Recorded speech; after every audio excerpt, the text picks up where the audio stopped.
The world didn't see it coming like this. At first, it was just another tense headline, another flare-up in a region that has seen decades of conflict. But then the reports began to stack up, tankers turning back, insurance rates exploding overnight, naval alerts triggered across multiple countries. And then came the words that changed everything. Iran has mined the Strait of Hormuz. Shipping halted, oil frozen, markets on edge. This wasn't just a regional escalation anymore. This was a direct strike at the artery of the global economy. Nearly 20% of the world's oil flows through that narrow stretch of water. Every major economy depends on it, whether directly or indirectly, and now that artery is under threat. But just as the world tried to process the scale of what was happening, another shock hit.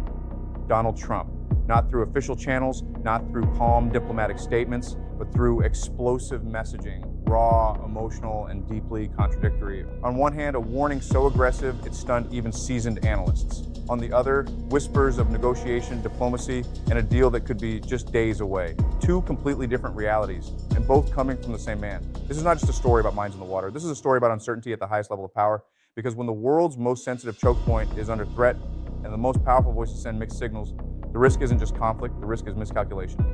Before we go deeper, make sure to like the video and subscribe to the channel for more high-impact breakdowns like this, because what you're about to hear, most people still don't fully understand. The strait that controls the world. To understand the magnitude of this moment, you need to understand what the Strait of Hormuz really is. It's not just a piece of water on a map, it's a lifeline. A narrow corridor, just a few dozen kilometers wide at its tightest point, connecting the Persian Gulf to the open ocean. Every day, massive oil tankers pass through it, carrying energy from countries like Saudi Arabia, Iraq, Kuwait, and the UAE to the rest of the world. Asia depends on it, Europe depends on it, even the United States, despite its own production, feels its impact through global pricing. Now imagine that corridor suddenly becoming a war zone. Mines in the water, naval threats, missile systems on standby. Ships don't just slow down, they stop. And when they stop, the consequences ripple outward almost instantly. Oil prices surge, markets panic, supply chains tighten. And behind all of that, a deeper fear begins to grow. What if this doesn't resolve quickly?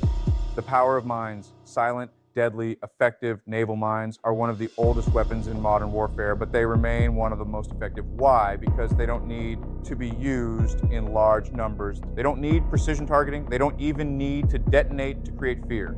Just the possibility of mines is enough, because shipping companies don't gamble with billion-dollar vessels. Insurance companies don't take chances. Crews don't sail into waters that might be lethal, so even a limited deployment can create a total shutdown. This is what makes the situation so dangerous. It's not about constant explosions. It's about uncertainty, and uncertainty is enough to paralyze the system.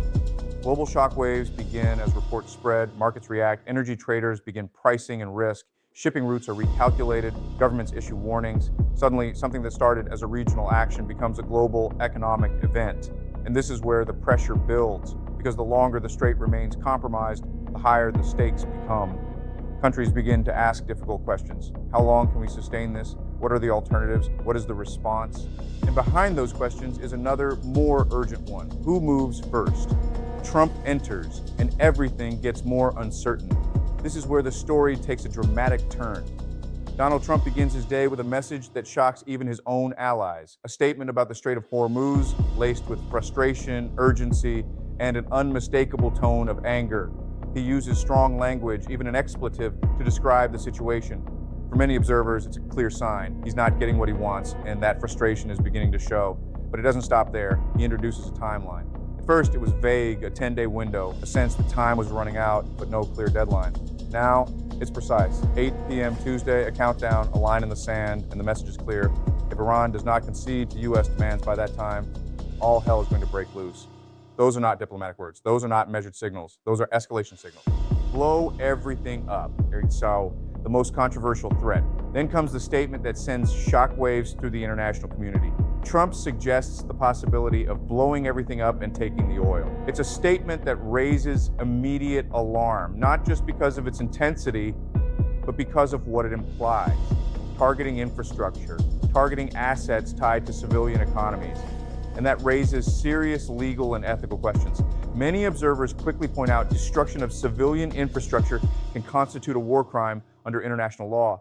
But in the middle of escalating tension, those concerns collide with something else, raw power politics. The contradiction, war or peace. And just when the world begins to process the threat, Trump shifts tone completely. Suddenly he's talking about negotiations. not distant, uncertain negotiations, but active ones, ongoing, progressing, potentially successful. He tells multiple U.S. media outlets that talks are happening right now, that progress is being made, that a deal could come not in weeks, but in days, possibly even within 24 hours. And now, the world is left trying to reconcile two completely different narratives, one of imminent destruction, one of imminent agreement. Who is really negotiating? According to Trump, the negotiations are not being handled through traditional diplomatic channels. Instead, they involve close figures from his inner circle, Jared Kushner, Steve Witkoff. These are not career diplomats in the traditional sense. They're trusted insiders, which suggests something important. These talks may be informal, back-channel, quiet, and potentially fragile, because when negotiations happen outside formal frameworks, they can move quickly, but they can also collapse just as quickly. The world watches and waits now. Imagine you are a world leader watching this unfold. On one hand, you hear a deadline, a threat, a promise of overwhelming force. On the other hand, you hear negotiations, progress, a deal that could be just hours away. Which do you believe? Which do you prepare for? This is the dilemma, and it's not just theoretical, because preparation itself can be seen as escalation. If you prepare for war, you may trigger it. If you prepare for peace, you may be caught off guard, and in that space between uncertainty and action, the risk grows. The military dimension. While the political messaging unfolds, military systems do not pause. They respond. Naval forces increase readiness. Air defenses go on alert. Surveillance intensifies. Because regardless of what is said publicly, militaries prepare for worst-case scenarios. And worst-case scenarios move quickly, especially in a region where multiple actors operate in close proximity. One misstep, one misread movement, one accidental engagement, and the situation can escalate beyond control. What happens if the deadline passes? This is the question now dominating strategic discussions. What happens if 8 p.m. Tuesday comes and nothing changes? Does the threat become action? Does negotiation collapse? Or does something else happen entirely? Because deadlines in geopolitics are rarely just about time. They are about credibility. If a leader sets a deadline and does not act, their credibility weakens. If they act too aggressively, they risk escalation. So the decision is never simple. It is a balance between pressure and restraint, between signaling strength and avoiding catastrophe. The real risk, misinterpretation. At the heart of all this is a deeper danger, not intentional war, but accidental escalation. Because when messages are mixed, when signals are unclear, when timelines are compressed, the chance of misunderstanding increases. And in a high-stakes environment, misunderstanding can be just as dangerous as intent. Final thought, what we are witnessing is not just a crisis in the Strait of Hormuz. It is a crisis of clarity, a moment where actions, words, and intentions are not aligned, where the same leader can signal war and peace within hours, where the world must interpret signals that may not be fully consistent. And in that environment, the margin for error becomes dangerously small, because when the world holds its breath, it's not just waiting for what happens next. It's hoping that whatever happens, what doesn't cross a line that cannot be undone. Will it be the version where diplomacy quietly succeeds behind closed doors, where last-minute negotiations produce a fragile agreement, where ships begin to move again and markets slowly stabilize? Or will it be the version where deadlines expire, threats are carried out, and the situation spirals into something far more dangerous? Right now, both possibilities exist at the same time. And that is what makes this moment so unstable, because stability comes from clarity, from knowing what each side intends to do, from understanding where the red lines are, from trusting that those lines won't suddenly shift. But in this situation, the red lines are moving, the signals are changing, and the timeline is shrinking. So let's take this one step further. Imagine the deadline passes. 8 p.m. Tuesday arrives. There's no clear agreement, no public concession, no immediate breakthrough. What happens next? The first thing that changes is perception. Even before any action is taken, the perception that a deadline has been ignored begins to reshape expectations. Analysts begin to assume that escalation is more likely. Markets react, governments reassess, and in that moment, pressure intensifies. Because now the question is not just what Iran will do, it's what the United States will do in response. If strong language is followed by no action, it risks appearing as a bluff. But if strong language is followed by immediate action, it risks triggering a chain reaction. So the decision space becomes extremely narrow. This is where leadership matters most. Because the choice is not simply between action and inaction. It is between different types of action. Measured action, symbolic action, overwhelming action. Each carries different risks. A limited strike might signal resolve without full escalation, but it could still provoke retaliation. A large-scale operation might aim to decisively shift the situation, but it could also expand the conflict beyond its original scope, and restraint while reducing immediate risk could embolden further challenges. There is no risk-free option. Now consider how Iran might interpret this moment. From its perspective, the Strait of Hormuz is not just a strategic choke point, it is leverage. It is one of the few tools that can influence global dynamics quickly and effectively. So So any action it takes in that region is not just about immediate conflict, it is about signaling capability, signaling resolve, signaling that it can impose costs not just regionally but globally. And that signal is powerful because it affects not just governments, but markets, industries, and entire economies. Now imagine both sides interpreting each other's moves through that lens. One side sees defense, the other sees aggression. One side sees leverage, the other sees threat. And because those interpretations are not perfectly aligned, each action increases the risk of misreading the next. This is how escalation becomes self-reinforcing. Now let's zoom out even further. Because while the focus is on Iran and the United States, the implications extend far beyond them. Other nations are watching closely. Energy importing countries are calculating how long they can withstand disruption. Allies are considering how to respond if the situation escalates. Competitors are observing how power is projected and how decisions are made under pressure. And all of them are adjusting their strategies accordingly, because global events like this do not happen in isolation. They reshape expectations. They influence future behavior. They set precedents. Now think about the economic dimension. If the strait remains disrupted for an extended period, the impact is not just higher oil prices. It's a cascade. Transportation costs rise, manufacturing slows, food prices increase, inflation spreads, and as inflation spreads, it creates internal pressure within countries. Governments face domestic challenges, public sentiment shifts, and those internal pressures can, in turn, influence external decisions. Because leaders do not operate in a vacuum. They respond not just to international events, but to domestic realities. So a prolonged crisis in Hormuz could create a feedback loop. External tension leads to economic pressure leads to political pressure leads to more decisive or more aggressive actions, and that cycle continues. Now let's return to the role of communication, because in moments like this, communication becomes one of the most critical tools. Clear communication can reduce uncertainty, it can signal intent, it can prevent misunderstandings, but unclear or contradictory communication does the opposite. It amplifies uncertainty, it creates confusion, it forces others to guess. And guessing in a high-stakes environment is dangerous because guesses are often based on worst-case scenarios, and worst-case scenarios tend to push toward escalation. This brings us back to the central issue, the conflicting messages. On one hand, the threat of overwhelming action. On the other, the promise of negotiation and potential agreement. These are not small differences. They're fundamentally different directions. And when both are presented simultaneously, it becomes difficult for others to determine which path is more likely, so they prepare for both. And preparing for both often means preparing for the worst. Now consider the psychological dimension. Uncertainty creates stress, not just for individuals, but for systems.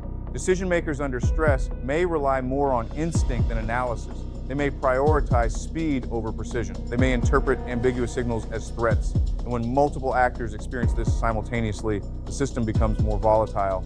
This is why stability is not just about military capability. It is about managing perception, managing communication, managing time. And right now, all three are under strain. Now let's ask a deeper question. What would de-escalation look like? It would not happen instantly. It would not be dramatic. It would likely be quiet. A statement here, a movement there, a signal that tensions are easing, shipping slowly resumes, markets begin to stabilize, and over time, the sense of crisis fades. But for that to happen, several conditions must align. There must be enough trust to allow negotiation. There must be enough restraint to avoid triggering events. And there must be enough clarity to reduce misinterpretation. Right now, those conditions are uncertain. And that is why the world is watching so closely. Because this is not just about one event, it is about what this event represents. A test of how modern systems handle high-speed, high-stakes crises. A test of whether communication can keep up with technology. A test of whether decision-making can remain measured under pressure. And the outcome of that test will have implications far beyond this moment, because every crisis teaches something. It reveals strengths, it exposes weaknesses, and it shapes future behavior. So as we watch this situation unfold, we are not just observing an isolated incident, we're observing a pattern of increasing speed, increasing complexity, increasing uncertainty. And the challenge for the future will be managing that pattern, because the world is not slowing down. Technology will continue to advance, capabilities will continue to grow, and decision timelines will continue to shrink. So the question is not whether similar situations will arise again, they will. The question is how they will be handled. Will systems adapt? Will communication improve? Will decision-making become more resilient? Or will the gap between capability and control continue to widen? That is the deeper issue, and it is one that extends far beyond the Strait of Hormuz, because in a world where actions can have global consequences within minutes, the ability to manage uncertainty becomes one of the most important forms of power. Not just military power, not just economic power, but strategic power. Power to navigate complexity without triggering catastrophe. And that is what is being tested right now, in real time, with real stakes, and with a world that is watching, holding its breath, waiting to see not just what happens next, but how it happens. Because in moments like this, the outcome matters. But the path to that outcome matters just as much. And that path is still being written. It is being written not just by leaders in meeting rooms or statements released to the public, but by countless small decisions happening behind the scenes. Decisions about posture, timing, restraint, and communication. Every radar scan, every naval movement, every message sent through diplomatic back channels adds another line to this unfolding story. What makes this moment especially fragile is that the story is not being written in a controlled environment. It is being written under pressure, under uncertainty, and under the constant awareness that any misstep could carry consequences far beyond what anyone intends. Think about how thin the margin has become. A ship reroutes slightly closer to a contested zone. A military unit misreads that movement as intentional. A warning is issued, another warning follows. And suddenly, what began as caution starts to look like confrontation. This is how situations evolve. Not through one dramatic event, but through a sequence of small escalations that build on each other. Each step feels justified in isolation, but together they create a momentum that becomes harder and harder to stop. Now imagine trying to slow that momentum down. It requires coordination across multiple actors who may not fully trust each other. It requires clear communication in an environment where messages can be misinterpreted. And it requires the willingness to step back at a moment when stepping forward might feel safer. That is not easy, because in high-pressure environments, stepping back can feel like weakness. It can feel like risk. It can feel like giving up leverage. And yet, sometimes it is the only way to prevent a situation from crossing into something irreversible. This is the paradox of power in moments like this. True strength is not just the ability to act decisively. It is the ability to choose when not to act. And that choice becomes even more difficult when the world is watching, when expectations are high, and when every move is being analyzed in real time. So as this situation continues to unfold, the most important thing to watch may not be the loudest statements or the most dramatic headlines. It may be the quieter signals, the pauses, the delays, the subtle shifts in tone, because those are often the first signs that the path still being written is beginning to change direction.